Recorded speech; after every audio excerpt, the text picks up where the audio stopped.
Well, some days, ladies and gentlemen, we have to deal with equipment failure. So yesterday, which was Sunday, I come in my fish room, go to feed my fish, and on my 180 gallon back here behind me, I have two wave makers. I have a J-Bow one, it's a great big long one that sits at the top on this side of the tank. And then behind me on the wall, I have a little small wave maker that creates a circulation pattern. You know, the top one pushes the water this way and the one on the glass lower just pushes the water. Well, so yesterday I come in and like I say, they're on a timer, so they come on every couple of hours for about an hour and then they go off and they rotate just to keep the water circulating. It moves the detritus off the sand so I don't have to vacuum. It's a really great setup. But yesterday, my little small one over here behind me, the controller kept saying error, error, error. So this is the old one right here. Literally, they're real simple. You just pull this cap off. The impeller comes right out, and looking at it, there's nothing wrong with it, but I cleaned it all up. There was a little bit of sand and grit in there, so I cleaned it all up, but no matter what I did, this would not work. When I turn it on, it would do like this. That's it. That's all it would do. It wouldn't move on like really spinning like it's supposed to. So I put it back in to test it after I cleaned it and did everything. It's like same crap, same crap.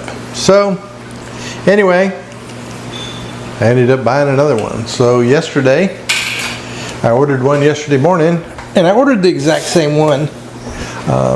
It's an American series, this one here. So I ordered a brand new one. I do like it. This one here that failed is just a little bit over 2 years old. So yeah, I'm not happy that it didn't last very long, but I do like it. I wish Seachay made one similar, a low profile one like this, but they don't. They make ones that stick out long, and those kind in this tank won't last. They'll knock it off and knock it around because the fish are too big in there for them. And they even knocked this one off its magnetic base. So anyway, I put a new one in. It's working fine. And I actually, all I did was replace the wave maker itself. I still have a brand new controller in here in the box. This is brand new. Haven't used it. Has the magnetic base and everything. Still got this brand new power supply.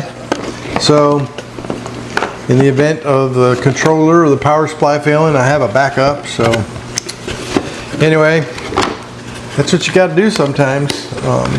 Is not having a wave maker in this tank critical? Yeah, no.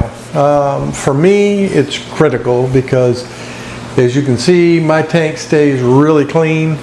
The wave maker is a big part of that. You know, I have a sump and a FX6 on this tank, but that wave maker, by creating the circular motion when it's on, it just pushes all the detritus up into the water column, pushes it over by my FX6 intake, and between the sump and the FX6, it picks it all up, and it keeps the tank really clean. So anyway, sometimes it be like that, you know, we have equipment failure. It's always good to have backups, but like a wave maker, I have some other wave makers that are, you know, the big long ones that stick to the side of the glass, they stick out.